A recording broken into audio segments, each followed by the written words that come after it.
Hello guys, welcome to Discut YouTube channel. இந்த video நம்ம இதை பற்றி பார்க்க போகிறோம் அப்படின்னு பார்த்தீங்கன்னா வேறு பற்றி இல்லைங்க. மார்வல் தி யூனிவர்ஸில் RDJ இஸ் பேக்.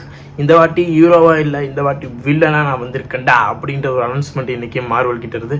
அதை பற்றி தான் நம்ம இந்த வீடியோவில் பார்க்க போகிறோம். RDJ இந்த திரைப்படத்தில் என்ன பண்ண போகிறாரு, அவெஞ்சர்ஸில் வில்லனாக எப்படி வரப்போகிறாரு, இந்த அனௌன்ஸ்மெண்ட் எந்த மாதிரிலாம் இருந்துச்சு, எப்படி தெரிக்க போகுதுன்றதை பற்றிலாம் இந்த வீடியோவில் பார்க்கலாம். அதுக்கு முன்னாடி இன்னும் நம்ம சேனலை சப்ஸ்கிரைப் பண்ணாமல் இருக்க சப்ஸ்கிரைப் பண்ணிக்கோ, அப்படி பார்த்துருக்க பில் பண்ண ப்ரெஸ் பண்ணிக்கோ. ஓகே, வாங்க வீடியோக்குள்ளே போகலாம். அவெஞ்சர்ஸ் டூம்ஸ்டே மற்றும் அவெஞ்சர்ஸ் சீக்ரெட் வார் வர 2026 மேலையும் 2027 மேலையும் ரிலீஸ் பண்ணி ஆகணும். அந்த 2 வருஷத்தில் 2 படத்தை இறக்குறாண்டா. அவெஞ்சர்ஸ் மார்வல் ஸ்டுடியோலேருந்து 2 அவெஞ்சர்ஸ் திரைப்படத்தை இறக்கணும்னு மார்வல் ஸ்டுடியோஸ் ரொம்ப முடிவு பண்ணிட்டாங்க போல். அந்த வேகத்தில் இப்போ ஆரம்பிச்சிருக்காங்க. இன்னும் நமக்கு வந்து இந்த டூம்ஸ்டே படம் வந்து ரொம்பவே சீக்ரெட்டாகவே ரொம்ப நகர்த்திருக்காங்கன்னு தெரிய வருது. இந்த அனௌன்ஸ்மெண்ட்டாக இருக்கட்டும், இதை பற்றின பேச்சுக்கள் எதுவுமே வராமல் சீக்ரெட்டாக வந்திருக்கு. ஏன் அப்படின்னா, உங்களுக்கு எல்லாத்துக்குமே தெரியும், யாரை வில்லனாக கொண்டு வரணும்னு நினச்சிட்டு இருந்தாங்களோ அவர் வந்து அவங்க ஒய்ஃப் அடித்த கேஸில் வந்து சுற்றிட்டு இருக்காப்புல கேஸ் போட்டாங்க. அதனால் ஹாலிவுட் பொறுத்த வரைக்கும் ஒருத்தர் எந்த கேஸ்லையுமே இருக்கக்கூடாது. கேஸ் சப்போஸ் இருந்துச்சுன்னா அவங்கள வந்து அந்த படத்தில் தூக்கிடுவாங்க. அதே மாதிரி தான் அவர் வந்து இந்த படத்தில் தூக்கிட்டாங்க. இப்போ யாரா வில்லனா போடலாம் அப்படின்னு திங்க் பண்ணிட்டு இருக்கும்போது, இறக்குறேன்டா நீங்கள் எதிர்பாருங்கள் அப்படின்ற மாதிரி. நீங்கள் அந்த வில்லன் வந்து நிறையா படத்தில் பார்த்துருக்கோம், லோக்கி சீரீஸில் பார்த்துருக்கோம். இப்போ நிறைய இதில் வந்து ஒரு எண்டு கிரெடிட்லாம் கொடுத்துருக்காங்க. அந்த வில்லனை வந்து ரொம்ப பவர்ஃபுல்லாக வேறு காட்டியிருப்பாங்க. அந்த பவர்ஃபுல்லான வில்லனை விட நான் ஒரு பவர்ஃபுல்லான வில்லன் நம்ம அதை பற்றி பேசவே கூடாது, அந்த மாதிரியான ஒரு இதாக இருக்கணுன்றதுக்காக மார்வல் வந்து ஒரு தரமான ஒரு மூவ் பண்ணியிருக்காங்க. RDJவை வந்து கொண்டு வந்திருக்காங்க. டூம்ஸ்டேவோட வில்லன், அவெஞ்சர்ஸோட அடுத்த வில்லன், ஆக்ரோஷமான வில்லனாக இருப்பாரா அப்படின்றத பற்றி நான் பார்க்கணும். ஏன் அப்படின்னா, இந்த டூம்ஸ்டேவோட காமிக்ஸ் வந்து ஏற்கனவே இருக்குது, பாருங்கள் நீங்கள். அந்த காமிக்ஸில் வந்து நம்ம டூம்ஸ்டே நம்ம வில்லனை வந்து கொஞ்சம் ஹீரோ சாயல்லையும் 2 மிக்ஸ் சாயல் தான் காமிச்சிருப்பாங்க. ஒவ்வொரு ஹீரோவும் ஒவ்வொரு வில்லனாக காமிச்சிருப்பாங்க. படத்தில் எப்படி இருக்க போகிறான்றதை பற்றிலாம் பார்க்குறதுக்கு ரொம்ப வெயிட் பண்ணிட்டுருக்கேன். இப்போ வந்து RDJ Iron Man is back. Iron Man எந்த அளவுக்கு ஹீரோவாக நம்மளுக்கு கவர்ந்தாரோ, நம்மளை வந்து அவெஞ்சர்ஸ் சீரிஸ் பார்க்க வைக்கிறதுக்கு ஒரு அடித்தளமாக இருந்தாரோ, அந்த மாதிரி வந்து இப்போ வந்து வில்லனாக வந்து நம்மளை மிரட்ட வைக்க போகிறான்றதெல்லாம் பார்க்கணும். அவெஞ்சர்ஸ்னாலே ஒரு வில்லன், ஆக்ரோஷமான வில்லன், அதுதான் டேனோஸ். எந்த மாதிரியான ஒரு ஆக்ரோஷமான வில்லன் எல்லாத்துக்குமே தெரியும். அவர் அழிக்கணும்னா ஒரு படையே வேணும். அவெஞ்சர்ஸ் படையே வச்சு தான் நம்ம டேனோஸ் அழிச்சாங்க. அதுவும் ஒரு உயிர் போய் தான் வந்து அழிஞ்சிச்சு. நம்ம அயன்மேன் செத்ததுக்கு அப்புறம் தான் அந்த டேனோஸ் அழிக்க முடிஞ்சிச்சு. அந்த மாதிரி ஒரு பெரிய வில்லன், ஒரு அவெஞ்சர்ஸ்னால் ஒரு பெரிய வில்லன், ஆக்ரோஷமான வில்லன் தேவைப்படுது.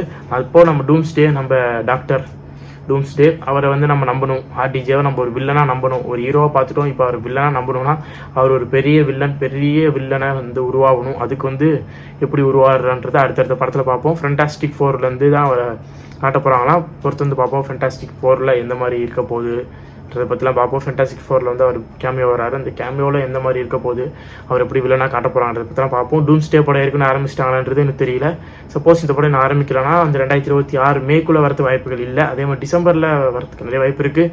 இப்போது இல்லாட்டி ஜூலை மந்த் ரிலீஸ் ஆக வாய்ப்பு இல்லை. 2027 மேலே தான் வருமானதை பற்றி பொறுத்து வந்து பார்ப்போம். ஏன்னா மார்வல் பொறுத்த வரைக்கும் ரொம்ப நேரம் எடுத்துப்பாங்க. என்ன எடுத்துக்கு அப்படின்னு கேட்டிங்கன்னா, VFX CG ஒர்க்கில் ரொம்ப டைம் எடுத்துப்பாங்க. அப்போ தான் ரொம்ப டைம் எடுத்தால் ரொம்ப சூப்பராக வரும். அந்த வேர்ல்ட் கிளாஸ் படம் ஃபுல்லாகவே மேக்ஸிமம் CG ஒர்க்கில் தான் வரப்போகுதுன்றப்போ ரொம்ப டைம் எடுத்துப்பாங்க. 1 வருஷத்துலேருந்து 1.5 வருஷத்துக்கு டைம் எடுத்துப்பாங்க. அதனால் வந்து படம் வந்து மே 2026 வரத்துக்கு நிறைய வாய்ப்புகள் இல்லை. பொறுத்து வந்து பார்ப்போம். படம் ஏற்கனவே ஆரம்பித்து பாதி போயிடுச்சா, இல்லை இப்போ தான் ஆரம்பிக்க போகிறாங்கன்றது. இந்த திரைப்படத்தை யார் டைரக்ட் பண்ண போகிறாங்க எல்லாத்துக்குமே தெரியும். அவெஞ்சர்ஸ் சீக்ரெட் வாராக இருக்கட்டும், அவெஞ்சர்ஸ் டூம்ஸ்டே, 2த்தையும் வந்து ரூசோ பிரதர்ஸ் தான் டைரக்ட் பண்ண போகிறாங்க. எண்டு கேம் டேரக்டர் தான் டைரக்ட் பண்ண போகிறாங்க. எண்டு கேம் நம்ம அயன் பண்ண முடிச்சுட்டோம் போ அப்படின்னு முடிச்சுட்டாப்புல. இப்போ வந்து திருப்பி வில்லனாக வந்துவிட்டோம் போ, வில்லனாக வர வச்சுட்டாங்க.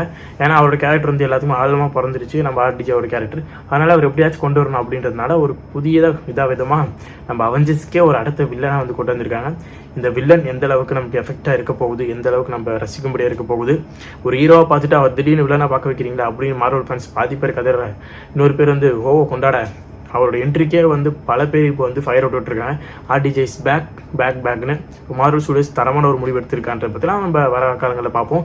இப்போது அந்த டூம்ஸ்டேவோட காஸ்ட் என்ன, கேமியோஸில் யாரை வர போகிறாங்கன்ற பற்றிலாம் தெரியல. வருங்காலம் தான் பார்த்து தெரிஞ்சுக்கணும். இப்போ வந்து டெட்பூல் மார்வலோட படம் ரிலீஸ் ஆயிருக்கு.